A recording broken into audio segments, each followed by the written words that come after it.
Federal government shutdown is a sort of ego-tussle between Trump and Democrats.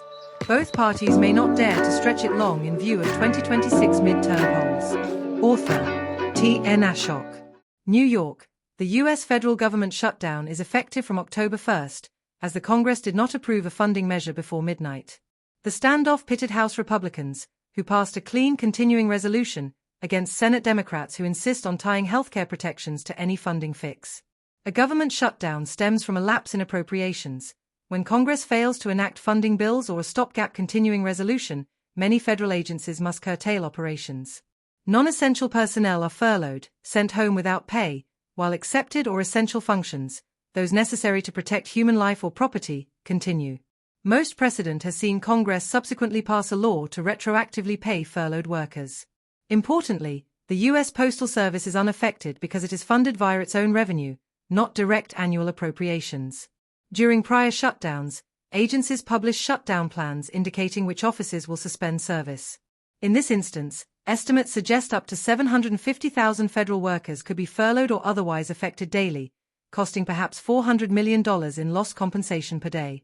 For example, the FAA has warned that 11,000 of its employees may be furloughed. Active duty military personnel and other essential defense-related staff would continue work, but their paychecks could be delayed until the shutdown resolves, unless Congress intervenes through separate legislation. From around 1981 onward, there have been about 10 to 14 funding gaps that led to disruptions in government operations. Some of these funding gaps were brief or procedural and did not lead to widespread furloughs. Others were more substantive.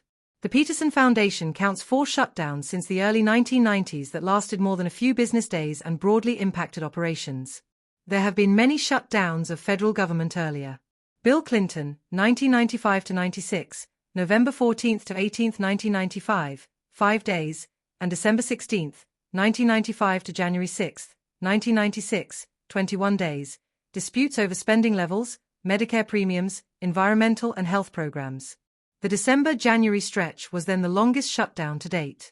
Barack Obama, 2013, October 1 to 17, 2013, 16 days, disagreement over Affordable Care Act funding and policy riders.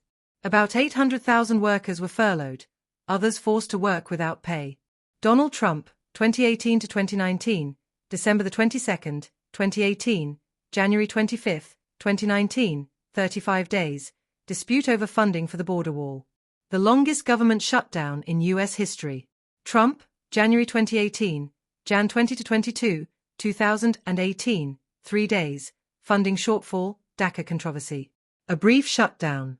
Earlier, Reagan, Carter, other. Shutdowns a few days.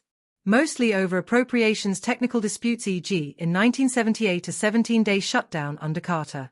No, this would not be the first government shutdown under Trump. He presided over at least one earlier, and this would be his second term's first.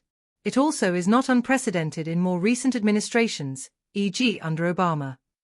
As for Clinton or George W. Bush or Reagan, Bush Sr. and Bush Jr. had few or no major shutdowns of the same magnitude.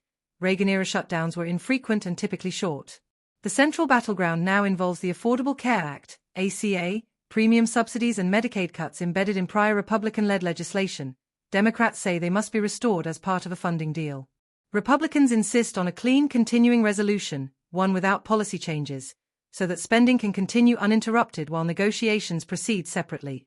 The administration has directed agencies to prepare reduction in force, RIF, plans, i.e. permanent job cuts, in the event of a prolonged shutdown, a sharper posture than in many past shutdowns.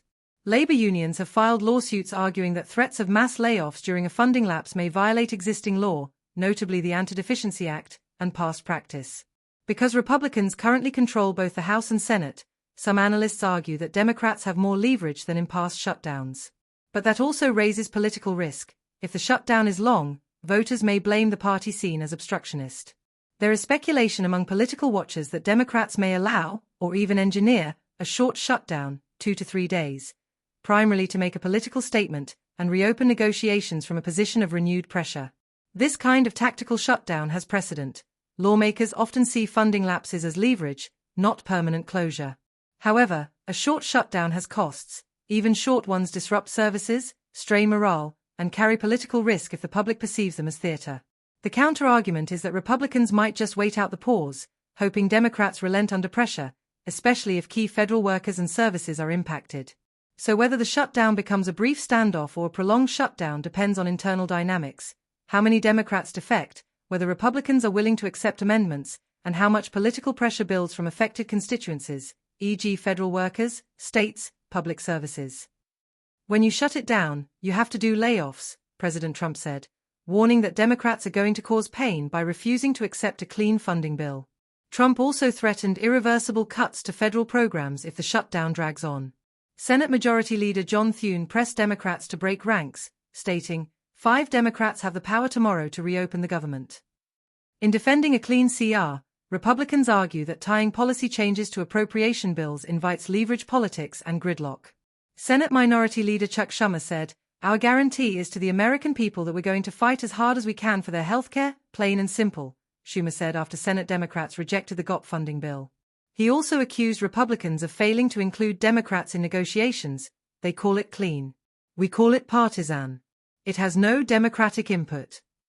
In response to the White House RIF memo, Democrats and labor groups described the threat of layoffs as a tactic of intimidation and overreach.